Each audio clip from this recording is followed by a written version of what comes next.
What up, y'all? It's your guy Dawson from Dawson Speak TV and D&D TV. Thank you for rating, commenting, subscribing, and sharing the videos on this channel. Much love to those who support this channel by donating. I appreciate it. All that information is in the description box underneath the video.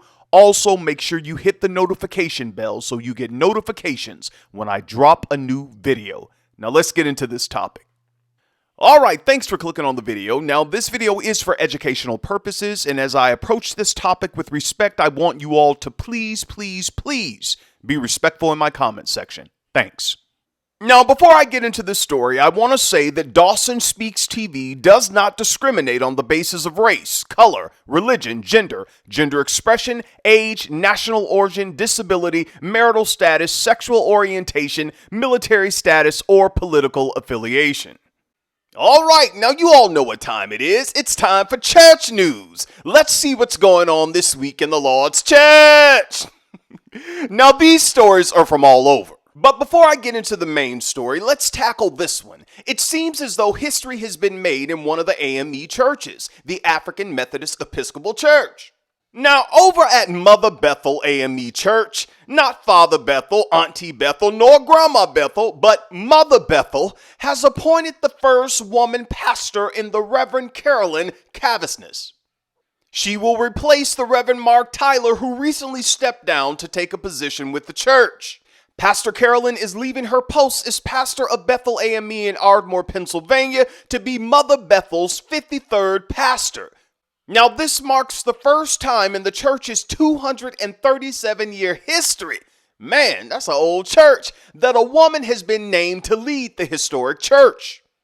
Now, the one thing I love about the AME churches is that they just don't let anybody get up there and preach. I mean, you just can't say, the Lord called me, I feel the Spirit, so let me preach. The higher-ups in this organization will tell you, ma'am, sir, that may be true, but you got to get some education behind that calling to preach at the AME.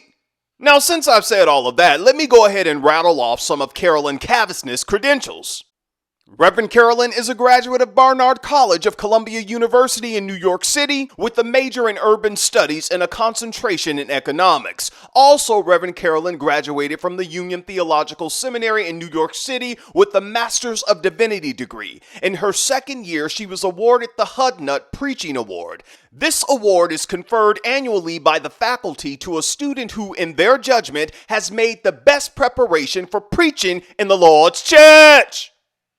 Now, since I've mentioned just a few of Reverend Carolyn's academic achievements, I think we ought to hear a word from this preaching woman of God, don't you? As a matter of fact, I think it's apropos. So I'm going to let you all watch this video, and I'll be back with the rest of my commentary. And you all know me, I'm Dawson, and I won't hold back. That yes, I'm grappling in my own mess right now. I got my own bills that need to be paid. I'm waiting for a doctor's report right now. I've got a paper that I've got to write, but that does not exempt me from showing up and still calling on the name of Jesus. Aren't you grateful that when you were in the abyss of your own life, that Jesus did not take a day off? Aren't you grateful that it was only his love? Love lifted me when nothing else could help. Love lifted me. I was sinking deep in sin, far from the peaceful shore, very deeply stayed within, sinking to rise no more. But the master of the sea heard my despairing cry from the waters. He lifted me. Now safe am I. Love lifted me. Say yes. Preach, Reverend! Everyone's always up in arms over women preachers, but it seems like the more you try to hinder the women, they just keep preaching. They say it's like fire shut up in their bones. Pastor Carolyn, I wish you all the best over there at Mother Bethel AME. Now, on to the final story. Now, this next story comes out of Alabama. Yes, sweet home Alabama, where the skies are so blue. Sweet home Alabama, where the pastors get caught up in mess too. However, in this case, this particular pastor says He's innocent. Pastor Vincent Bernard Bishop is the pastor at Destiny Worship Center in Atmore, Alabama. Pastor Vincent Bernard Bishop is a father, a husband, a role model in the community. His love for people extended beyond the four walls of the church and out in the community where he has ministered to inmates for more than 15 years. And there's a picture of him ministering to inmates. Everything in Pastor Vincent Bernard Bishop's spiritual, personal, and professional life appeared to be going great. Well, that was until this happened. On December 5th, 2024, Pastor Vincent Bernard Bishop was apprehended by officers after allegedly attempting to smuggle illegal substance and contraband through the Fountain Correctional Facility. According to Alabama Department of Correction news release, Pastor Vincent Bernard Bishop, also an ADOC employee, yes, he worked there, had been investigated for suspicious activity involving inmates attempting to access a parking lot near the pastor's vehicle. A traffic stop was conducted with the K-9 officer who alerted the presence of illegal substance. Now, officials searched the pastor's truck and they found what they called a kit with illegal substance, tobacco, cell phones, and charged cables that were hidden under the pastor's truck. It was under his truck, you all, according to the release. Now, when confronted about this kit that was found under his truck, officials said that Pastor Vincent Bernard Bishop refused to resign from his position as ADOC employee, so he was placed on mandatory leave and apprehended by officers. Now, first of all, let me say this. Pastor Vincent Bernard Bishop is innocent until proven guilty. Now, with many of the cases I present to you all, I'm usually all in that the person did it, and I hope that justice is served. But in this particular case, I'm just going to have to wait and see what happens. The fact that they found this so-called kit underneath the pastor's truck, it doesn't sit well with me. I mean, someone could have placed it there because people can put tracking devices on your car and you not even know about it. And if you have a big truck like an F-150 or an F-250, someone could easily attach something under your truck without you knowing it.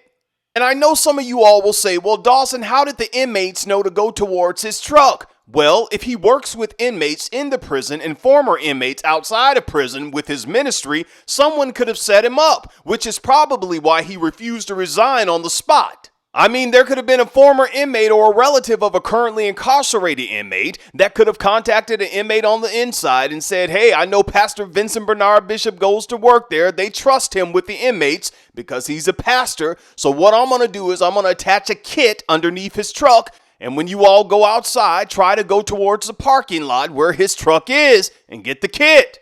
Now remember, the report said that the inmates were trying to access a parking lot where the pastor's truck was. So that's what prompted the investigators to look at the pastor's truck. So some kind of way these inmates were led outside, maybe work release or something, and they were going towards the pastor's truck, according to the report. Well, Dawson, how did the person on the outside communicate with the inmate without being recorded? You all, these inmates have cell phones in jails and prisons now. If you don't believe me, look on some of these social media sites and apps. People behind bars are on, what's that app? Bigo or whatever it is, TikTok, Instagram. Hell, some of them might even have OnlyFans. For some of these individuals, being behind bars is like attending the state's criminal country club for a couple of years. Now, I know some people may say, well, Dawson, you're reaching, bro, and that's not your usual when you're talking about these so-called fallen pastors. Well, I researched these stories, you all, and I have to be fair, and I'm going to give the pastor the benefit of the doubt.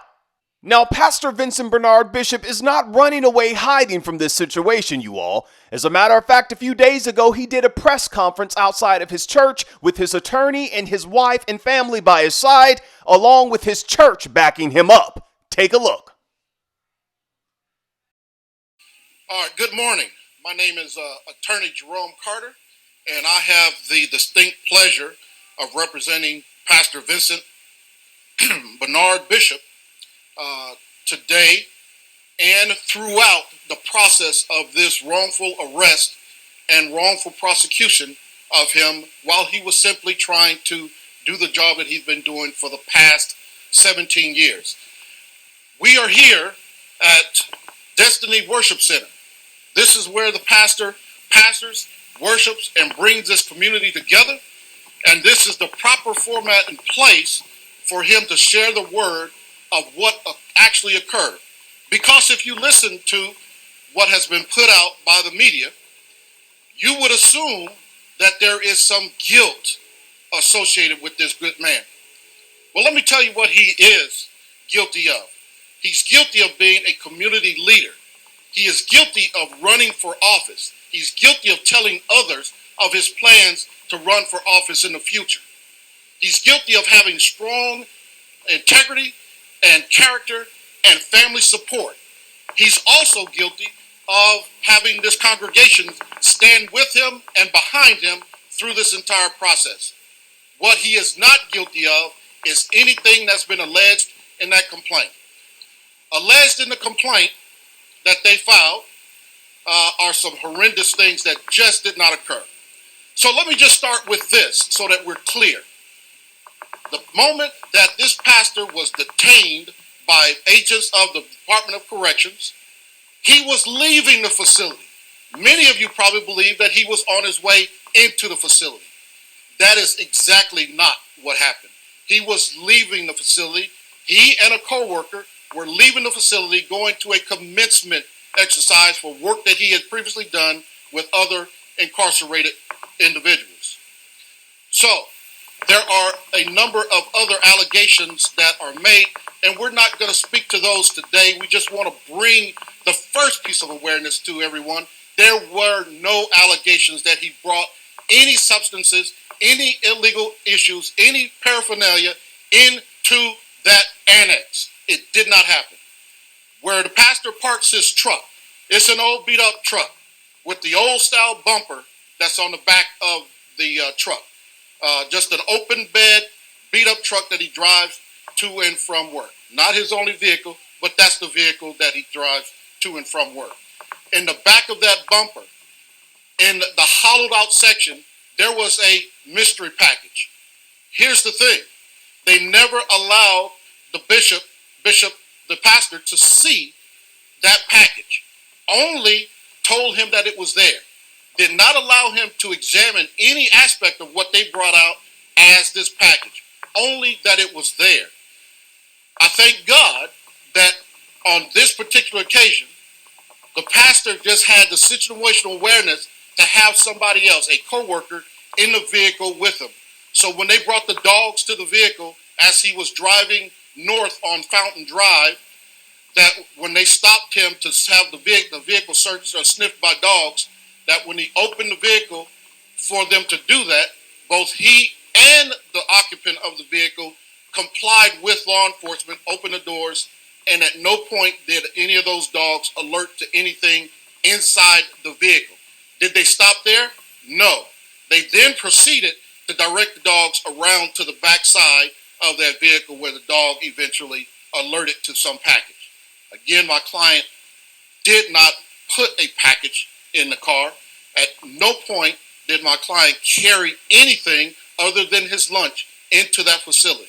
And the only purpose that he had on being there was to bring the word, was to bring inspiration, was to influence members of that facility to betterment of their lives as they were released. That's what he brought into that facility and nothing else. We are fully committed to defending this case. We are fully committed to defending this case. The people who stand with me will stand with me as we defend this case. There will be no retreat. There will be no compromise. This will be all fight, all efforts, all energy directed towards the truth of this case. And do not be misled or misguided by other forms of media that would tell you something different, that would allow you to infer something different. We are here about the facts. We are here about the truth. And the truth will set us free. Well, there you have it, folks. We're just going to have to wait to see what happens. Now, I did read a couple of comments of people saying that the pastor was trying to run for mayor in Atmore and that a lot of people were against him, trying to find something on him. Because I'm like, if he's been working with prisoners for over 15 years and he's been ministering for years, all of a sudden now you're going to find something on him? Nah, try again. I may be wrong. I don't know. I'm going to have to wait and see. But you all get down in the comments. Let me know what you think about these stories. Do you all think that the pastor put the kit in the bumper of his truck, not underneath the truck as the news article said, but the attorney said it was found in the bumper? Or do you think that they set the pastor up? Let me know. But I'm done here. You all share the video with family and friends. Please thumbs up the video. Thank you for those who support this channel and say, Brother Dawson, you bless me. I want to bless you back. Thank you all so much. I appreciate each and every one of you all for that. I do. Until next time, it's your guy Dawson. Take care of yourself. Take care of yourself. Please take care of yourself and each other. And remember, protect your energy. Peace.